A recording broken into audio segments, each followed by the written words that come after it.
Hey, everybody. Today we're talking about being blocked from making sales. This is partially mindset based, where you feel blocked, like you can't make sales, like you're having writer's block and you can't write a blog, or you can't sit down and write your book. This is sales block, where you feel like no matter what, I'm not making sales. And this is a really important thing that we need to uncover and get to the bottom of, because you do not have a business if you are not making sales. So this episode is called Blocked from Making Sales. Stick around. You're listening to Marketing Tips with Meliss podcast.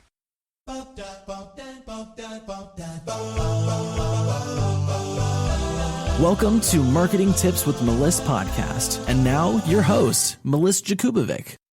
It is one of the worst feelings to not be making sales in your business. I know, because I'm an entrepreneur. I've been doing this for a very long time. And in that time, I've had many ups and I've had many downs. And when I'm feeling up, when the business is up, things look good, they feel good. And when the business is down, if there's a dry spell or things aren't running as planned, it could really take a toll on your mindset. And then when you're in that negative mindset, you end up attracting more of that instead of the abundance that you're reaching for. It's just a nice little game that you get to play inside of your mind. And by nice, I mean it really sucks. So the way to overcome this is to constantly be working on your mindset. What I've done is I've done some research inside of my group, and I've asked some questions, and I've taken everybody's answers together and put them together in the top 6 answers for why people might feel like they're blocked from making their sales in their business. The first answer is that a lot of people said they're doing all the things. You think you're doing all the things, and you're reading all the books, and you're listening to all of the podcasts, and you're implementing all the strategies, and you're buying all the courses, and you're downloading all the freebies. And what ends up happening is you have too much information. It's information overload. And actually doing all the things is the problem. That's part of the problem. You have your focus pulled in many different directions, and you end up having a watered down strategy. And what ends up happening is you spread yourself too thin. You're not able to keep up with everything. None of the strategies really see their way all the way to fruition.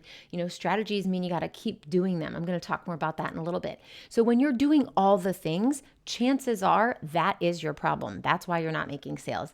Unless you have a team and your team has divided up all the different things that need to get done. But if it's you by yourself, you're a one-woman show and you're doing all the things, that right there is your problem. Number 2, not sure how to do things or not having a strategy. A lot of people said things that all fit into this category. So if you feel like you don't have a strategy or you're not really sure what you're supposed to do, well, then you need to ask. You can't just guess your way to success. You can, and if you make a lot of good guesses, you'll get there eventually, but you'll be twiddling your thumbs and running on a hamster wheel for who knows how long. So if you're not sure what to do and you don't have a strategy, you need to plug into a community. You need to plug into a Facebook group, or maybe it's a meetup, or maybe it's a networking community that you have, but some sort of community where you can get your questions answered. Also, get a coach, hire a strategist, hire someone who does have the answers to give you the answers. That's how you learn, that's how you can implement, and you also can see what's to come, where this person has already taken themselves to the level where you want to be. Also, you can purchase a course if you're just trying to figure out this one little thing, and there's a course that teaches this one little thing, then purchase a course and get learning. The key there is, after you learn, you need to implement. Also, you can search on Google, that's free. You can search on YouTube and get a lot of great information. You can search on Pinterest and download a lot of great stuff. And also, you can ask around. People that have know-how, you can ask them for some advice, especially if you've spent time building a relationship with them first. The next one is so big. The next one is your mindset. Now, mindset could be a lot of different things. It could be self-doubt. It could be self-esteem. It could be the feeling of imposter syndrome. Maybe it's the way you feel about money, your money mindset. You need to have that high energy, that high vibration, and that is hard to do when your mindset is not in check. When your mindset isn't great, it means that you might not feel worthy. Maybe you can't even ask people for money for your service. And if this is where you are, you really have to fix this because nothing else you do will bring money into your business until you fix this. So that means personal development, reading personal development books or listening on Audible, meditation, journaling, listening to positive people or motivational people on YouTube, positive thinking, healing any past trauma that you have. And actually, I find that when my mindset's not in check, if I look around, things are cluttered. So spending some time decluttering your home or your workspace is a really great way to just get back to neutral zero and then start off fresh and clean. So your mindset really plays a huge part in what might be blocking you from making sales in your business. Luck doesn't exist. What you believe about your business is what you will attract. How you feel about receiving money through your services is going to directly influence your sales. Join me for my new program, Client Abundance, where I will teach you how to attract an abundance of new clients. We will be using energy and alignment, as well as practical marketing strategy to get you what you want. abundancestrategy.com/clients. Now, another one, this is number 4, is a little bit about mindset because it's limiting beliefs. This one specifically is limiting beliefs around the process. So the one before this is more about the limiting beliefs that your mind is playing tricks on you about you, the way you feel, the way you show up, the vibration within you, the way you think about things related to you.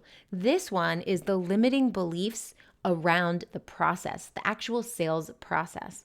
So a lot of times people have trouble with this because they're using more than one strategy. They're learning from 2 or 3 or 4 different gurus online, and everybody has a different strategy. So when you're combining different strategies together, you actually don't have a strategy that works. You have pieces of a whole, and there are gaps because the other pieces are not filled. So if you have more than one strategy, this is probably what is the cause. So I call this limiting beliefs around the process because if you didn't have a limiting belief around the process, you would stick to that one strategy and know that that is the strategy that works and that is what I'm going to do. And if it doesn't work right away, we're going to tweak things along the way. I'm going to talk about that in a minute too. So you want to make sure that you are using one strategy. Now, the second part of this is you want to keep to that strategy for at least 90 days. And I know that might seem like a long time. That's a full quarter of the year, but you really do have to keep to the strategy for that full quarter, and you tweak things along the way. So you say, oh, this isn't working, let's test this one variable, or this isn't working, let's test this one variable, and you only do one thing at a time. So you're tweaking things along the way before you're throwing in the towel and just giving up and going, nope, this strategy doesn't work, let's try another strategy, because then you are strategy hopping, and again, you have more than one strategy. So stick to that one strategy for at least 90 days, get some data, some information, and test what is and isn't working. And also the limiting beliefs around the process are getting frustrated and irritated instead of enjoying the journey and just understanding that things take time. This is not a get rich quick game. You do have to fail before you succeed. I've failed multiple amounts of times, but I'm still here because I take every challenge and I turn it into an opportunity. So if you're getting frustrated and you're getting irritated and you want to throw your laptop across the room because it's just not working for you, that is the limiting belief around the process. You have to feel into this and go, this is the journey. I get to create my own abundance. I get to learn along the way on how to put this all together. Number 5, you have a full-time job or you don't have enough time. You've got limited time. There's a lot going on. I actually just made a guide for that. The guide is called How to Run Your Business in 5 Hours a Week. So if you want that, you can just DM me the words 5 hours on Instagram. My handle is at Meliss_marketing, MELISS_marketing, and I'll just shoot that over to you. So that's one way that you can overcome this. But the other way is to prioritize your time. You can figure out, what do I need to be doing that is absolutely necessary, those money generating activities, what are they? And how will I fit that into my weekly schedule? I've helped hundreds of clients who had a full-time job work their business on the side to the point where they can leave their 9 to 5. So if that's one of your goals, you can't have any excuses. You have to make the time because there's no other way to do it. So just be really strategic with your time, and that's going to help you grow your business big enough so you can either go part-time in your full-time job or you can leave it entirely. And the last reason why you might be having a block from making sales in your business is because you are not showing up. You are not being visible, or maybe you're not talking to enough people. This is really a very critical part of the process. You need to assume that you're the only one that knows what you have to offer. And you know what you have to offer is great, or you wouldn't be devoting your life to it. You wouldn't make that your purpose and your mission to go out and help these people with that thing that you do. So I know you already have that within you, but you're the only one that knows that, unless you let other people know. You don't need to push sales on them. You don't need to convince them. You just need to be able to talk about who you are and what you do to the people who it matters to most. So this means creating content. You have to create content that moves people, content that explains the expertise that you have. You need to show up consistently. If you show up once in a while, you will be lost in the newsfeed. People won't remember you. People won't see your stuff. And when you do post, people won't even know if you're still around. Like, oh, she's still there? Wow, haven't heard from her in a while. You want to show up consistently. So there is no question on whether or not you are in business. And you want to know how to move people from that content. You want to have content that educates, and you want to have content that engages. But maybe your problem is that you don't know how to move into the content that converts into clients and sales. And that's a big problem. That's something that you really do need to research, and you need to figure out how to do that.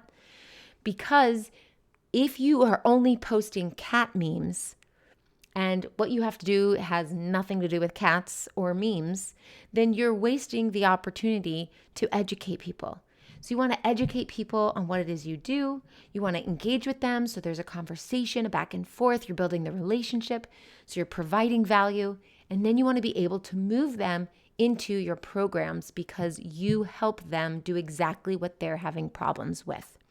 So these are the reasons why most likely you are blocked from making sales in your business. I'd love to hear which one resonates most with you. So message me back, let me know, start a conversation with me on one of my socials, or you can email me. But I'm really curious to know which one of these you think is the reason why you are not making sales. Because the good news is, once you go through this audit and you figure out what it is that you need help with, that you can improve on, that is the key to your success. That's where you need to plug your focus. All right, I hope this helps, and I'll talk to you soon. Thanks for listening to the Marketing Tips with Meliss podcast at www.marketingtipswithmeliss.com.